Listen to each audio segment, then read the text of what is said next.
so तपाईको ginger bug ready भयो अब तपाई सेकेन्डरी फर्मेन्टेसन गर्न लागिराख्नु भएको छ हाम्रो नेक्स्ट फेज अफ फर्मेन्टेसन जसको लागि तपाईलाई बोटल्स चाहिन्छ है मैले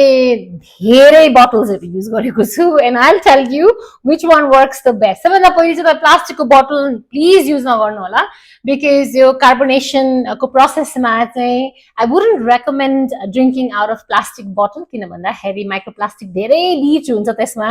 अनि त्यो हेल्दी भन्दा पनि अनहेल्दी भइदिन्छ so plastic is a no go plastic bottle चाहिँ युजै नगर्नु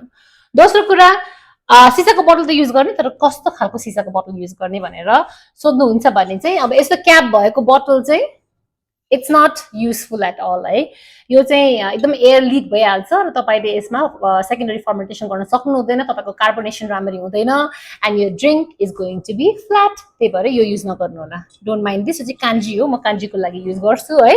so this is not going to work for you cap वाला बोटल युज नगर्नु होला है next bottle now this is यो चाहिँ कम्बुचाको बोटल हो मैले बजारबाट यो कम्बुचा ड्रिङ्क म धेरै खान्छु हैन त्यही भएर म यो बोटल पनि धेरै प्रयोग गरिरहेको हुन्छु एन्ड दिस इज पर्फेक्ट किनभने यसमा चाहिँ एकदमै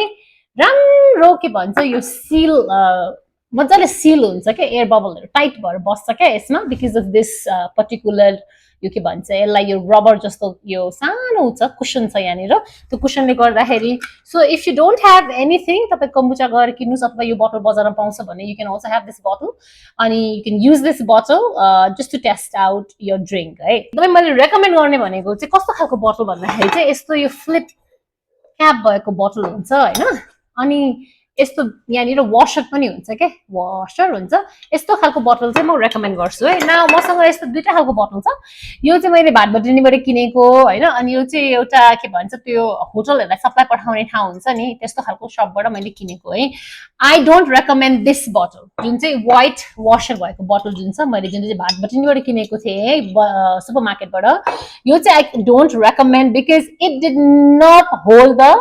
कार्बोनेसन इन के यो एयरलाई चाहिँ टाइट गरेर राखेन के यसले so this is not recommended at all please यो नकिन्नु होला don't waste your money on this अलिकति चिप छ यो but not worth it for the long run है यो चाहिँ मैले किनेको झन्डै झन्डै 3 वर्ष भइसक्यो and look it's still like कतिपल्ट झरिसक्यो यो बोटल त्यही पनि इट्स सो स्टडी र अहिलेसम्म छ यो र यसमा चाहिँ यो रेड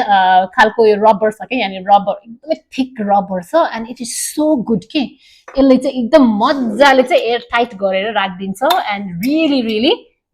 त्यो बब्बली फ्रिजी बनाइदिन्छ ड्रिङ्कलाई and I would definitely recommend this bottle है र यो कहाँ किनेको भनेर तपाईँ सोध्नुहुन्छ भने म एडभर्टाइज गर्न चाहन्न मैले कहाँ किनेको भनेर